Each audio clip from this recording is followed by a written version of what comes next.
एक बार की बात है कि स्वीडन देश के एक गांव में 3 लड़के थे जो अपने माता पिता के मरने को बाद अकेले रह गए थे। हालांकि उनके माता पिता उनके लिए कुछ ज्यादा छोड़कर नहीं गए थे, पर फिर भी जो कुछ भी वे छोड़ गए थे, अगर वे उसको ठीक से बांट लेते तो वह उनके लिए काफी था। पर बड़े वाले 2 भाई उसे बांटना नहीं चाहते थे। सबसे बड़े भाई ने रहने के लिए घर ले लिया और दूसरे भाई ने घर के अंदर का सारा सामान ले लिया। उन दोनों को जो कुछ पैसा मिला वह उन दोनों ने बांट लिया और साथ में उसके पिता के पास जो जमीन का टुकड़ा था वह भी उन दोनों ने ले लिया और अपने छोटे भाई को उसे कुछ भी देने से मना कर दिया। इस तरह उन दोनों बेरहम भाइयों ने अपने सबसे छोटे भाई को अपने पिता की जायदाद से, उसके पैसे से, उसके घर से उसके दूर कर दिया। तो उसने अपने भाई से पूछा, तुम लोगों ने तो सब कुछ ले लिया, अब मैं कैसे रहूंगा? उसका सबसे बड़ा भाई बोला, तू तो होशियार हो, लो इसको लो और इससे गुजारा करो। हक कर उसने घर के एक कोने पड़ा पाया एक रास्ता दरवाजे के बाहर फेंक दिया। छोटे भाई ने सोचा कि यह रास्ता तो बड़े काम की चीज है, सो उसने वह रास्ता उठाया और उसको लेकर वहां से चल दिया। चलते चलते वह एक जंगल में आया। वहां उसने उस रस्से के एक हिस्से को खोलकर उसकी कई छोटी रस्सियां बनाई। फिर उसने उनको एक खास तरीके से जोड़कर एक छोटी रस्सी बनाई, एक बीच के साइज की रस्सी बनाई और एक लंबी रस्सी बनाई। वह लड़का छोटी वाली रस्सी से छोटे साइज का फंदा बनाकर छोटी साइज की गिलहरी पकड़ता, बीच के साइज की रस्सी का बीच का फंदा बनाकर बीच के साइज के जानवर पकड़ता, जैसे कि खरगोश। फिर वह लड़का जंगल में एक झील के किनारे पहुंच गया। वहां उसने एक अंधेरी गुफा में एक बड़ा भालू जाता देखा, तो उसने अपनी लंबी वाली रस्सी निकाली और भालू पकड़ने के लिए उसका एक बड़े साइज का जाल बनाने बैठ गया। जैसे ही वह बड़ा जाल बनाने के लिए झील के पास बैठा कि एक जलपरी पानी में से बाहर निकलती, तो उसने एक लड़के को वहां बैठे देखा। उसने उसको देखा और देख पर वह यह नहीं जान सके कि वह लड़का कर क्या रहा था। वह बूढ़ी जलपरी पानी में से बाहर निकलकर उस लड़के के पास आने और उससे बात करने के लिए या उसको खाने के लिए काफी बड़ी और काफी भारी थी, और वह लड़का पानी के बाहर बैठा था। सो वह बूढ़ी जलपरी फिर से पानी के अंदर चली गई और वहां से उसने अपने बेटे को यह देखने के लिए भेजा कि उसका बेटा वहां जाकर यह देखकर आए कि वह लड़का उस रस्सी से क्या कर रहा था। उसका वह बेटा इतना छोटा था कि वह झील के किनारे आसानी से घूम सकता था। सो वह झील के बाहर निकला और उस लड़के से पूछा कि वह रस्सी से क्या कर रहा था। इस पर लड़के ने उसको चिढ़ाया कि वह एक ऐसा जाल बना रहा था जिससे कि वह पूरी झील को बांध सके। इससे फिर कोई न तो उसकी इजाजत के बिना झील के अंदर जा सकेगा और न ही उसकी इजाजत के बिना झील के बाहर आ सकेगा। जलपरी का बेटा तुरंत ही झील में वापस चला गया और जो कुछ उस लड़के ने उससे कहा था अपने पिता को जाकर बताया। पिता को यह सुनकर चिंता हुई। वह बोला, अगर कोई झील में आ जा नहीं सकेगा तो हम खाना कैसे खाएंगे? तुम ऊपर जाओ और उस लड़के से कहना कि वह तुमको पेड़ के ऊपर दौड़ कर पकड़े। जब तुम पेड़ के ऊपर पहुंच जाओ तो उसके वहां आने का इंतजार करना, और जब वह ऊपर आकर तुमको पकड़े तो उसको झील में धक्का दे देना, हम उसको नाश्ते में खा लेंगे।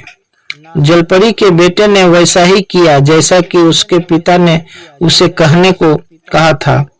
वह वापस लड़के के पास गया और उसको पेड़ पर चढ़ने और उसको पकड़ने के लिए ललकारा। लड़का बोला कि अभी उसको बहुत काम है, इसीलिए वह खुद तो अभी उसके साथ दौड़ नहीं सकता, पर उसका एक छोटा सा दोस्त था जो उसके साथ दौड़ सकता था। इतना कहकर उसने अपने जाल में फंसी एक छोटी सी गिलहरी खोली और उसको बोला, भाग गिलहरी भाग, 1 2 3। वह गिलहरी तुरंत भागकर पास वाले पेड़ पर चढ़ गई और जलपरी का वह बेटा तो वहीं खड़ा रह गया। वह बेचारा फिर अपने पिता के पास गया और जो कुछ हुआ था वह सुनाया। यह सुनकर उसके पिता ने उसे कहा, तुम फिर वापस जाओ और उसे फिर अपने साथ दौड़ लगाने को कहो, और जब वह तुम्हारे साथ दौड़ते दौड़ते थक जाए तो उसको झील में धकेल देना, फिर हम उसको थोड़ा थोड़ा करके खा सकते हैं। जलपरी का बेटा फिर चल दिया और उसने फिर उस लड़के को दौड़ के लिए ललकारा। वह लड़का बोला, मैंने तुमसे कहा न कि मुझे अभी बहुत काम है, इसलिए मैं तुम्हारे साथ अभी नहीं दौड़ सकता, पर मेरा एक छोटा सा दोस्त है जो तुम्हारे साथ दौड़ सकता है। कहकर उसने अपना पकड़ा हुआ एक खरगोश खोला और उसको उस लड़के के साथ दौड़ने के लिए भेज दिया। भाग खरगोश भाग, 1 2 3। और खरगोश तो जैसे ही खुला वैसे ही वह तेजी से भाग लिया। अब क्या था, खरगोश आगे आगे और वह लड़का उसके पीछे पीछे। बहुत जल्दी ही वह लड़का खरगोश से बहुत पीछे रह गया। यह सब देखकर तो वह लड़का बहुत परेशान हुआ। वह फिर वापस अपने पिता के पास पहुंचा और जाकर पिता को सारा हाल सुनाया। पिता ने कहा कि अब की बार जाकर तुम उसको कुश्ती के लिए ललकारो, और क्योंकि तुम मेरे बेटे हो इसलिए तुम बहुत ताकतवर हो, तुम जल्दी ही उसको जमीन पर पटक दोगे। जब तुम उसको जमीन पर पटक दो तो उसको उठाकर झील में डाल देना, फिर हम उसको साथ साथ खा लेंगे। यह सुनकर वह लड़का फिर झील के ऊपर आया और उस लड़के को अब की बार कुश्ती के लिए ललकारा। वह लड़का कुछ गुस्से में बोला, मैंने तुमसे कितना बार कहा कि मुझे अभी काम है, इसलिए मैं खुद तुम्हारे साथ कुछ नहीं कर सकता। मेरे दादाजी उस गुफा में सो रहे हैं, तुम जाकर उनको कुश्ती के लिए ललकार सकते हो, पर कुश्ती लड़ने के पहले तुमको उन्हें जगाना पड़ेगा। उस गुफा में चले जाओ और वहां जाकर उनके सिर पर जोर से मारना, बस वह उठ जाएंगे। वह जलपरी का बेटा उस अंधेरी गुफा में गया और एक बड़ी सी परछाई जमीन पर पड़ी देखी। उसने उसे कहा, आओ कुश्ती लड़ते हैं। वो परछाई तो वहां खर्राटे भर रही थी, बोली नहीं। उसने उसे फिर कहा, आओ न कुश्ती लड़ते हैं, पर वह परछाई फिर भी वहां खर्राटे भरती रही, उठी ही नहीं। इस पर उसने उसका हाथ पकड़कर उसके कान पर मारा। इससे वह भालू जाग गया और अपने पिछले पैर पर खड़ा हो गया। उसने उस जलपरी के बेटे को एक ही धक्के में गुफा के बाहर जंगल के पार वापस झील में फेंक दिया। जलपरी का बेटा फिर अपने पिता के पास गया और बोला, यह लड़का तो हम लोगों से बहुत ज्यादा ताकतवर लगता है। उसके दादा ने तो मुझे इतनी जोर से धक्का मारा कि मैं तो झील के बीच में ही आ गिरा। ऐसे तो हम उस लड़के को कभी नहीं जीत सकते हैं। पिताजी ने कहा, ठीक है, तुम एक बार फिर उस लड़के के पास जाओ और उससे पूछो कि वह हम लोगों को यहाँ छोड़ने का क्या लेगा। हम नहीं चाहते हैं कि वह हमारी झील को बांधे। सो वह बेटा फिर उस लड़के के पास गया और उसने पूछा कि वह उनको वहां छोड़ने का कितना पैसा लेगा।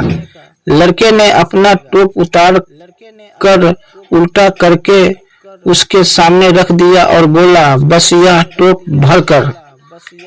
वह बेटा फिर से अपने पिता के पास दौड़ा गया और वहां जाकर कुछ सिक्के बटोरने में उसकी सहायता करने लगा जो सालों से झील की तली में इकट्ठे हो गए थे।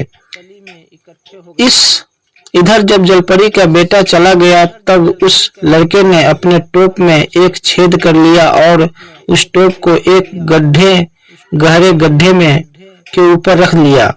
उस जलपरी के बेटे ने जितने सिक्के वहां सोच सकता था उस टोप को भरने के लिए काफी होंगे उतने सिक्के बटोरे और झील के ऊपर आकर उस लड़के ने टोप में डाले, पर वे तो बस उस टोपी की तली ही ढक सके। वह फिर झील में गया और फिर से बहुत सारे सिक्के उठाकर लाया और उस लड़के ने टोप में डाले, पर फिर भी उसका टोप नहीं भरा। जलपरी के बेटे ने जाकर यह अपने पिता से कहा कि वह कई बार सिक्के उस लड़के के टोप में डाल चुका है, पर उसका टोप है कि वह तो भरता ही नहीं। उसके पिता ने कहा, उससे जाकर कहो कि हमारे पास इतना ही पैसा है, और यह कहकर उसने एक सिक्के भरा एक बैरल झील के किनारे पर फेंक दिया। बेटा फिर झील के ऊपर आया और उस लड़के से बोला, मेरे पिताजी कहते हैं कि हमारे पास इतना ही पैसा है, इसको ले लो और यहाँ से जाओ और हमको छोड़ दो। लड़के ने वायदा किया कि वह अब झील को नहीं बांधेगा और जलपरी का बेटा यह खुशखबरी लेकर तुरंत ही अपने पिता के पास दौड़ गया। उधर लड़के ने संभाल कर अपनी रस्सियां के सारे जाल समेट ताकि उसमें कोई जानवर फंस न जाए। फिर उसने अपना वह सिक्के वाला गड्ढा मिट्टी से भर दिया और इस तरह से अपना कुछ पैसा वहां छिपा दिया। उसके बाद उसने अपना टोप अपने सिर पर रखा और सिक्कों से भरा वह बैरल लुढ़काता हुआ वह पैसा दिखाने के लिए अपने भाइयों के घर चला। उसके पास उतना सारा पैसा देखकर आश्चर्य से उसके भाई ने पूछा, तुमको इतना सारा पैसा कहाँ से मिला? उसने जवाब दिया, जानवर पकड़कर मुझे तो अपने माता पिता के केवल एक रस्सी ही मिली थी जो तुम लोगों ने मुझे दे दी। सो इस रस्सी से मैंने जानवर पकड़ने के जाल बनाने और झील के पास जो जंगल है वहां जाकर जानवर पकड़े।